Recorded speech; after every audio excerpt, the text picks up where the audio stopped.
Hi ವೀಕ್ಷಕರೇ, ನೋಡಿ, ಗೃಹಲಕ್ಷ್ಮಿ ಯೋಜನೆಯ ಪ್ರತಿಯೊಂದು ಫಲಾನುಭವಿಗಳಿಗೆ ಸರ್ಕಾರದಿಂದ ಭರ್ಜರಿ ಗುಡ್ಡಿಸ್ನ ಕೊಟ್ಟಿದ್ದು 3 ತಿಂಗಳ ಒಟ್ಟು 6,000 ಹಣನ ಸರ್ಕಾರ ನಿಮ್ಮ ಬ್ಯಾಂಕ್ ಖಾತೆಗೆ ನಾಳೆ ಶನಿವಾರ ಅಂದರೆ ಆಗಸ್ಟ್ 16ರಿಂದ ಜಮಾ ಮಾಡ್ತಾ ಇದೆ.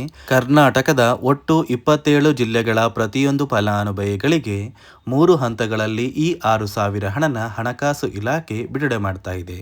ಅದೇ ರೀತಿ ಈ ಬಾರಿ ಸಾಕಷ್ಟು ಫಲಾನುಭವಿಗಳಿಗೆ ಈ ಒಂದು ಹಣನ ಸರ್ಕಾರ ಕ್ಯಾನ್ಸಲ್ ಕೂಡ ಮಾಡಿದ್ದು, ಬನ್ನಿ ಸ್ನೇಹಿತರೆ, ಯಾವ ಜಿಲ್ಲೆಯ ಯಾವ ಫಲಾನುಭವಿಗಳಿಗೆ ಹಣ ಜಮಾ ಆಗ್ತಾ ಇದೆ ಮತ್ತು ಯಾವ ಯಾವ ಫಲಾನುಭವಿಗಳಿಗೆ ಈ 6,000 ಹಣನ ಸರ್ಕಾರ ಕ್ಯಾನ್ಸಲ್ ಮಾಡಿದೆ ಅಂತ ನಾನು ನಿಮಗೆ ತಿಳಿಸ್ಕೊಡ್ತಾ ಇದ್ದೀನಿ. ಅದಕ್ಕಿಂತ ಮೊದಲು ನೀವೇನಾದ್ರೂ ಇನ್ನೂ ಕೂಡ ನನ್ನ ಚಾನಲ್ನ ಸಬ್ಸ್ಕ್ರೈಬ್ ಆಗಿಲ್ಲ ಅಂದರೆ ದಯವಿಟ್ಟು ಪ್ರತಿಯೊಬ್ಬರು ಚಾನಲ್ನ ಸಬ್ಸ್ಕ್ರೈಬ್ ಮಾಡ್ಕೊಳ್ಳಿ, ಹಾಗೆ ವಿಡಿಯೋಗೆ ಒಂದು ಲೈಕ್ನ ಕೊಡಿ.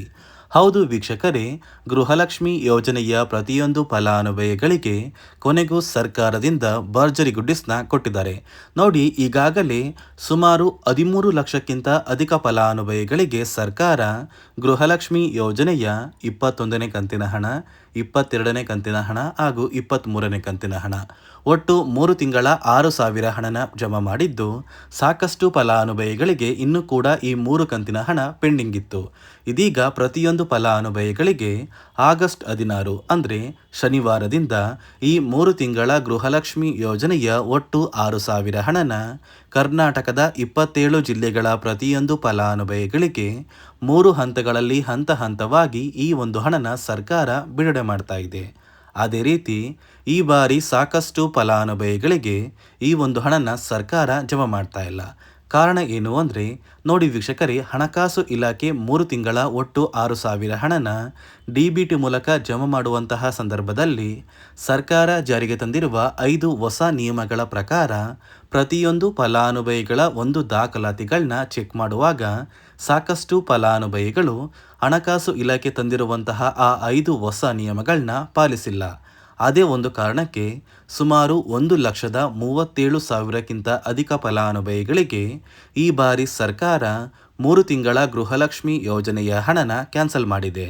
ಹಾಗಾದರೆ ಬನ್ನಿ ವೀಕ್ಷಕರೇ, ಸರ್ಕಾರ ಜಾರಿಗೆ ತಂದಿರುವ ಆ 5 ಹೊಸ ನಿಯಮಗಳು ಏನು ಮತ್ತು ಯಾವ ಜಿಲ್ಲೆಗಳಿಗೆ ಸರ್ಕಾರ ಈ 3 ತಿಂಗಳ 6,000 ಹಣನ ಜಮಾ ಮಾಡ್ತಾ ಇದೆ ಮತ್ತು ಯಾರಿಗೆಲ್ಲ ಕ್ಯಾನ್ಸಲ್ ಮಾಡಿದೆ ಅಂತ ನಾನು ನಿಮಗೆ ತಿಳಿಸ್ಕೊಡ್ತಾ ಇದ್ದೀನಿ. ಅದಕ್ಕಿಂತ ಮೊದಲು ನೋಡಿ ಸ್ನೇಹಿತರೆ, ನಾಳೆ ಶನಿವಾರ ಅಂದರೆ ಆಗಸ್ಟ್ 16ರಂದು ಕರ್ನಾಟಕದ ಯಾವ 27 ಜಿಲ್ಲೆಗಳಿಗೆ ಸರ್ಕಾರ 3 ಹಂತಗಳಲ್ಲಿ ಗೃಹಲಕ್ಷ್ಮಿ ಯೋಜನೆಯ 3 ತಿಂಗಳ 6,000 ಹಣನ ಜಮಾ ಮಾಡ್ತಾ ಇದೆ ಅಂದರೆ, ನೋಡಿ ವೀಕ್ಷಕರೇ, ಮೊದಲ ಹಂತದಲ್ಲಿ ಬೆಂಗಳೂರು ನಗರ, ಬೆಂಗಳೂರು ಗ್ರಾಮಾಂತರ, ರಾಮನಗರ, ಚಿಕ್ಕಬಳ್ಳಾಪುರ, ಚಿತ್ರದುರ್ಗ, ದಾವಣಗೆರೆ, ಕೋಲಾರ, ಶಿವಮೊಗ್ಗ, ತುಮಕೂರು, ಧಾರವಾಡ, ಗದಗ, ಹಾವೇರಿ ಮತ್ತು ಉತ್ತರ ಕನ್ನಡ ಈ ಜಿಲ್ಲೆಗಳ ಪ್ರತಿಯೊಂದು ಫಲಾನುಭವಿಗಳಿಗೆ ಮೊದಲ ಹಂತದಲ್ಲಿ 3 ತಿಂಗಳ 6,000 ಹಣನ ಸರ್ಕಾರ ಜಮಾ ಮಾಡ್ತಾ ಇದೆ.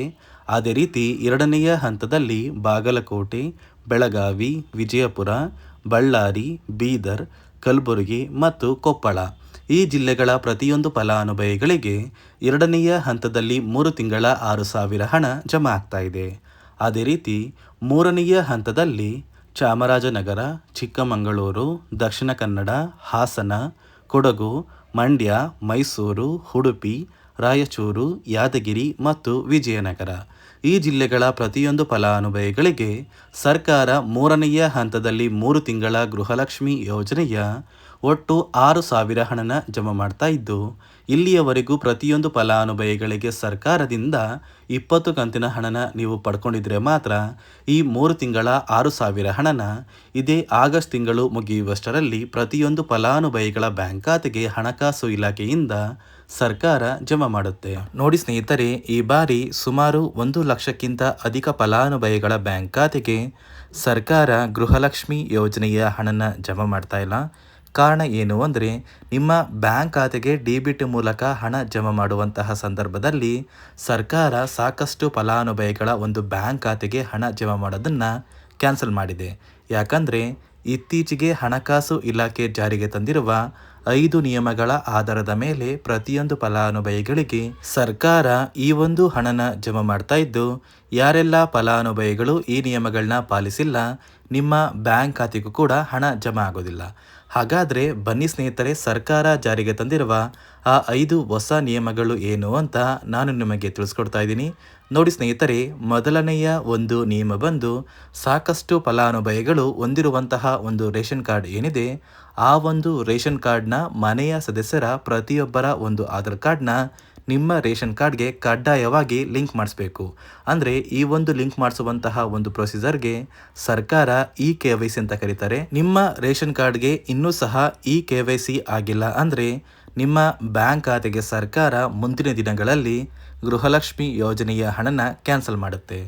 ಅದೇ ರೀತಿ ಎರಡನೆಯ ಒಂದು ನಿಯಮ ಬಂದು ಸಾಕಷ್ಟು ಫಲಾನುಭವಿಗಳು ಕಳೆದ 3 ತಿಂಗಳಿಂದ ಸರ್ಕಾರದಿಂದ ಬರ್ತಾ ಇರುವಂತಹ ಒಂದು ರೇಷನ್ ಏನಿದೆ, ಅಂದರೆ ಉಚಿತ ಅಕ್ಕಿ ಏನಿದೆ, ಈ ಒಂದು ರೇಷನ್ನ ಪಡ್ಕೋತಾ ಇಲ್ಲ. ಒಂದು ವೇಳೆ ಕಳೆದ 3 ತಿಂಗಳಿಂದ ನೀವು ರೇಷನ್ನ ಪಡ್ಕೊಂಡಿಲ್ಲ ಅಂದರೆ ಸರ್ಕಾರ ನಿಮ್ಮ ಬಳಿ ಇರುವಂತಹ ಒಂದು ರೇಷನ್ ಕಾರ್ಡ್ನ ಕ್ಯಾನ್ಸಲ್ ಮಾಡುತ್ತೆ. ನಿಮ್ಮ ರೇಷನ್ ಕಾರ್ಡ್ನ ಸರ್ಕಾರ ಕ್ಯಾನ್ಸಲ್ ಮಾಡಿದರೆ ನಿಮ್ಮ ಬ್ಯಾಂಕ್ ಖಾತೆಗೆ ಗೃಹಲಕ್ಷ್ಮಿ ಯೋಜನೆಯ ಹಣ ಇರ್ಬೋದು ಮತ್ತು ಸರ್ಕಾರದಿಂದ ಬರುವಂತಹ ಒಂದು ಸೌಲಭ್ಯಗಳನ್ನ ನೀವು ಕಳ್ಕೋಬೇಕಾಗುತ್ತೆ. ಅದೇ ರೀತಿ ಮೂರನೆಯ ಒಂದು ನಿಯಮ ಬಂದು ನೋಡಿ ಸ್ನೇಹಿತರೆ, ನಿಮ್ಮ ಬಳಿ ಇರುವಂತಹ ಒಂದು ಆಧಾರ್ ಕಾರ್ಡ್ ಏನಿದೆ, ಆ ಒಂದು ಆಧಾರ್ ಕಾರ್ಡ್ನ ಕಳೆದ 15 ವರ್ಷಗಳಲ್ಲಿ ನೀವು ಯಾವುದೇ ರೀತಿಯ ಒಂದು ತಿದ್ದುಪಡಿನ ಮಾಡಿಸಿಲ್ಲ ಅಂದರೆ ನಿಮ್ಮ ಬ್ಯಾಂಕ್ ಖಾತೆಗೆ ಸರ್ಕಾರ ಗೃಹಲಕ್ಷ್ಮಿ ಯೋಜನೆಯ ಹಣನ ಕ್ಯಾನ್ಸಲ್ ಮಾಡುತ್ತೆ. ಯಾಕಂದರೆ ಸರ್ಕಾರದಿಂದ ಬಂದಿರುವಂತಹ ಒಂದು ಆದೇಶದ ಪ್ರಕಾರ ಪ್ರತಿಯೊಂದು ಫಲಾನುಭವಿಗಳು ಕಳೆದ 15 ವರ್ಷಗಳಲ್ಲಿ ಯಾವುದೇ ರೀತಿಯ ಒಂದು ತಿದ್ದುಪಡಿನ ನಿಮ್ಮ ಆಧಾರ್ ಕಾರ್ಡ್ಗೆ ನೀವು ಮಾಡಿಸಿಲ್ಲ ಅಂದರೆ ಕಡ್ಡಾಯವಾಗಿ ಆದಷ್ಟು ಬೇಗ ನಿಮ್ಮ ಆಧಾರ್ ಕಾರ್ಡ್ಗೆ ತಿದ್ದುಪಡಿನ ಮಾಡಿಸಿ. ಅದೇ ರೀತಿ ನಾಲ್ಕನೆಯ ಒಂದು ನಿಯಮ ಬಂದು ನಿಮ್ಮ ಕುಟುಂಬದ ಒಂದು ವಾರ್ಷಿಕ ಆದಾಯ 7 ಲಕ್ಷಕ್ಕಿಂತ ಕಡಿಮೆ ಇರಬೇಕು. ಒಂದು ವೇಳೆ ನಿಮ್ಮ ಕುಟುಂಬದ ವಾರ್ಷಿಕ ಆದಾಯ 7 ಲಕ್ಷಕ್ಕಿಂತ ಜಾಸ್ತಿ ಇದ್ದರೆ ನಿಮ್ಮ ಬ್ಯಾಂಕ್ ಖಾತೆಗೆ ಸರ್ಕಾರ ಗೃಹಲಕ್ಷ್ಮಿ ಯೋಜನೆಯ ಹಣನ ಕ್ಯಾನ್ಸಲ್ ಮಾಡುತ್ತೆ. ಅದೇ ರೀತಿ ಐದನೆಯ ಒಂದು ನಿಯಮ ಬಂದು ನಿಮ್ಮ ಕುಟುಂಬದ ಸದಸ್ಯರು ಅಥವಾ ಗೃಹಲಕ್ಷ್ಮಿ ಯೋಜನೆಯ ಫಲಾನುಭವಿಗಳು ಯಾರು ಕೂಡ ಸರ್ಕಾರಿ ನೌಕರರಾಗಿ ಕಾರ್ಯನಿರ್ವಹಿಸ್ತಾ ಇರಬಾರ್ದು. ಒಂದು ವೇಳೆ ನಿಮ್ಮ ಕುಟುಂಬದಲ್ಲಿ ಯಾರೇ ಆಗಿದ್ರೂ ಸರ್ಕಾರಿ ನೌಕರರಾಗಿ ಕಾರ್ಯನಿರ್ವಹಿಸ್ತಾ ಇದ್ದರೆ ನಿಮ್ಮ ಬ್ಯಾಂಕ್ ಖಾತೆಗೆ ಗೃಹಲಕ್ಷ್ಮಿ ಯೋಜನೆಯ ಹಣ ಕ್ಯಾನ್ಸಲ್ ಆಗುತ್ತೆ. ಈ 5 ನಿಯಮಗಳ ಆಧಾರದ ಮೇಲೆ ಪ್ರತಿಯೊಂದು ಫಲಾನುಭವಿಗಳಿಗೆ ಸರ್ಕಾರ ಹಣ ಜಮಾ ಮಾಡ್ತಾ ಇದೆ. ಒಂದು ವೇಳೆ ನೀವು ಈ 5 ನಿಯಮಗಳನ್ನ ಪಾಲಿಸಿಲ್ಲ ಅಂದರೆ ನೀವು ಕೂಡ ಗೃಹಲಕ್ಷ್ಮಿ ಯೋಜನೆಯ ಹಣದಿಂದ ವಂಚಿತರಾಗಬೇಕಾಗುತ್ತೆ. ನೋಡಿ ಸ್ನೇಹಿತರೆ, ಗೃಹಲಕ್ಷ್ಮಿ ಯೋಜನೆಯ ಯಾವುದೇ ರೀತಿಯ ಪೆಂಡಿಂಗ್ ಇರುವ ಹಣ ಬಾಕಿ ಇಲ್ಲ ಅಂದರೆ ನಾಳೆ ಶನಿವಾರ ಅಂದರೆ ಆಗಸ್ಟ್ 16ರಿಂದ ಕರ್ನಾಟಕದ 27 ಜಿಲ್ಲೆಗಳ ಪ್ರತಿಯೊಂದು ಫಲಾನುಭವಿಗಳಿಗೆ ಸರ್ಕಾರ 3 ತಿಂಗಳ ಒಟ್ಟು 6,000 ಹಣನ 3 ಹಂತಗಳಲ್ಲಿ ಜಮಾ ಮಾಡ್ತಾ ಇದ್ದಾರೆ. ಆದಷ್ಟು ಬೇಗ ಪ್ರತಿಯೊಬ್ಬರು ಈ 6,000 ಹಣನ ಪಡ್ಕೋತೀರಾ ಅಂತ ಹೇಳ್ತಾ, ಇದಿಷ್ಟು ಸರ್ಕಾರದಿಂದ ಬಂದಿರುವಂತಹ ಒಂದು ಹೊಸ ಮಾಹಿತಿಯಾಗಿದೆ. ನಾನು ಕೊಟ್ಟಿರುವಂತಹ ಮಾಹಿತಿ ನಿಮಗೆ ಇಷ್ಟ ಆಗಿದ್ದಲ್ಲಿ ದಯವಿಟ್ಟು ಪ್ರತಿಯೊಬ್ಬರು ನನ್ನ ಚಾನಲ್ನ ಸಬ್ಸ್ಕ್ರೈಬ್ ಮಾಡ್ಕೊಳ್ಳಿ. ಹಾಗೆ ವಿಡಿಯೋಗೆ ಒಂದು ಲೈಕ್ನ ಕೊಡಿ.